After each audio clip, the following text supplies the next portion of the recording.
My name is Isabel Refutation, and I am going to be refuting Modesto Rodriguez's claim that the Affordable Care Act will have a negative impact on healthcare. He supported his main claim with these secondary claims: that the Affordable Care Act is first, not accepted everywhere; second, that Medicare only partially reimburses the hospitals and the doctors for their costs; three, that there's a risk of loss of private practice; and four, that the traditional doctor relationship is going to be reserved for those who can pay extra. Gallup Healthway's Wellbeing Index showed that in 2012 alone, over 47 million were uninsured. Uninsured rates have dropped in the first quarter of 2014 among the ages of 26 to 34, and they continue to go down. So with that alone, you can see that there are potential benefits of the Affordable Care Act that have been failed to be represented. Today, my main claim is to show you the positive effects of the Affordable Care Act that were not presented by my opponent. Modesto presents insufficient evidence in terms of where the Affordable Care Act is accepted, and lacked proper evidence in regards to physicians refusing to accept new Medicaid patients.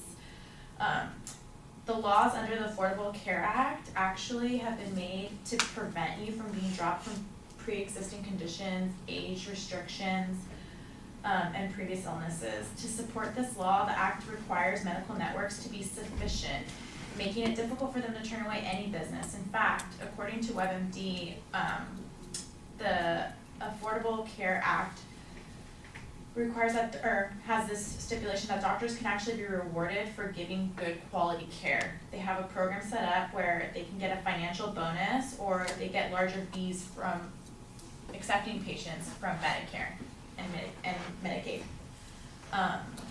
Two, my opponent claims that they only reimburse up to 85% of cost. The Healthcare Act also puts an annual cap on the amount of out-of-pocket costs for prescriptions and preventative care.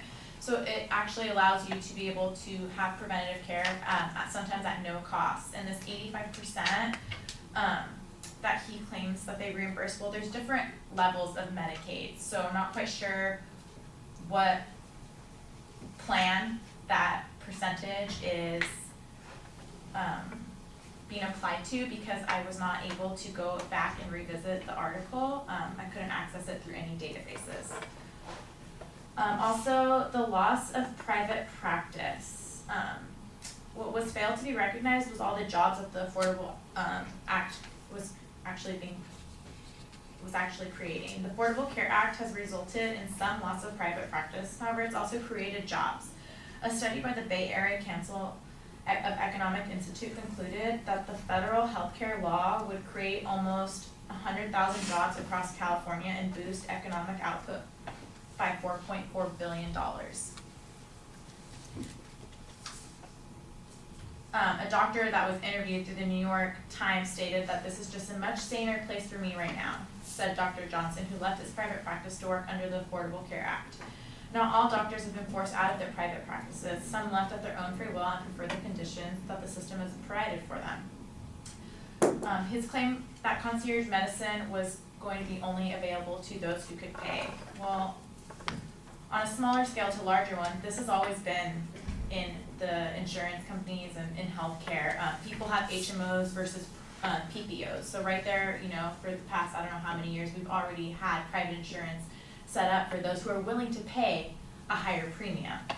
So the idea of private insurance at a higher cost is not a direct result of the Affordable Care Act. The Kaiser Family Foundation actually stated that the Affordable Care Act was going to help maintain coverage and make private insurance more affordable and accessible.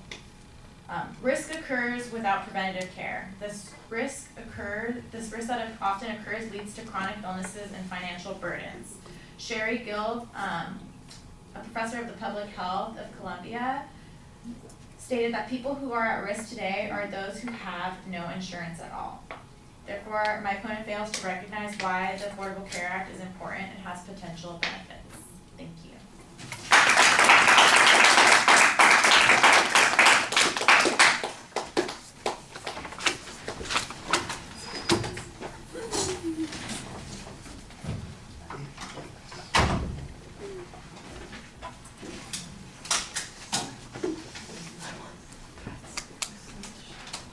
Is it right here? Oh, yeah.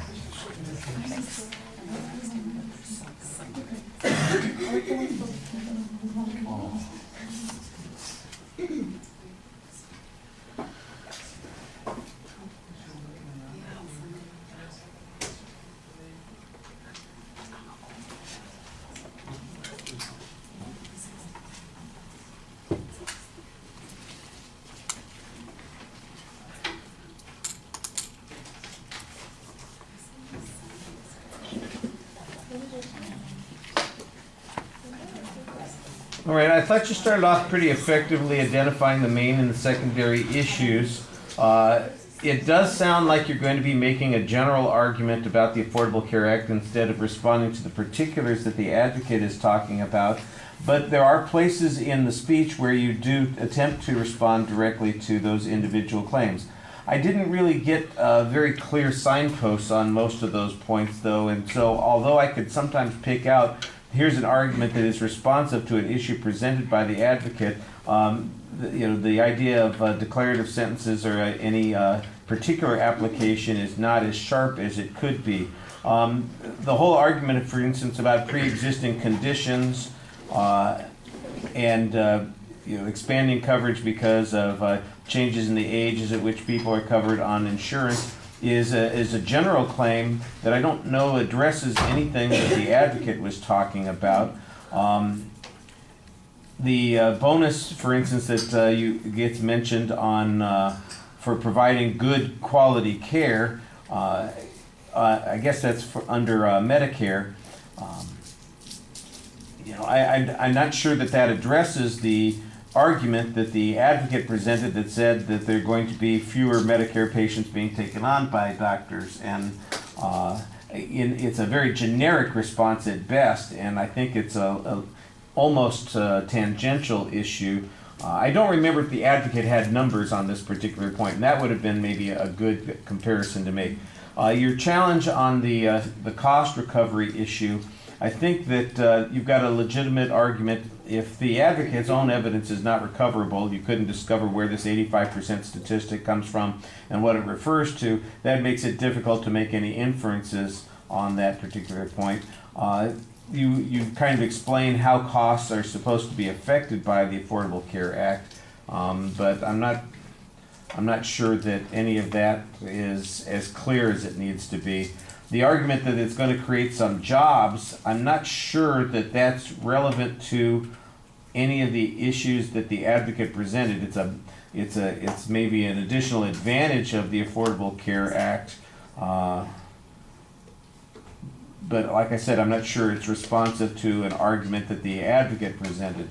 The argument that I thought was the clearest is the one that you have at the end, talking about the concierge care, and say, look, that's basically, it's no different now than it was before. It's not a result of the Affordable Care Act. There's always been people who are willing to pay more. All the Affordable Care Act does is try to get some people into the system so they can have some kind of coverage in the first place, and nothing in the Affordable Care Act is going to affect this. I thought that there was a pretty reasonable explanation on that.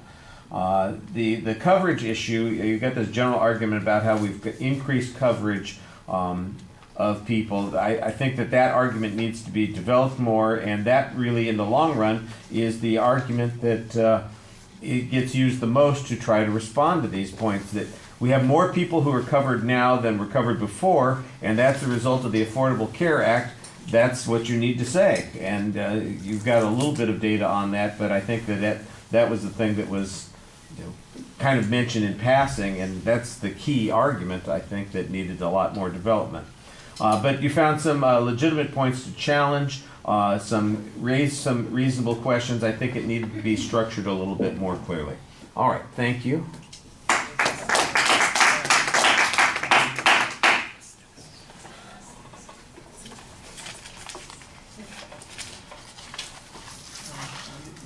Oh, I see. Rachel wants to participate, but I have to write her name on her evaluation form. Oh, wow. I gotcha.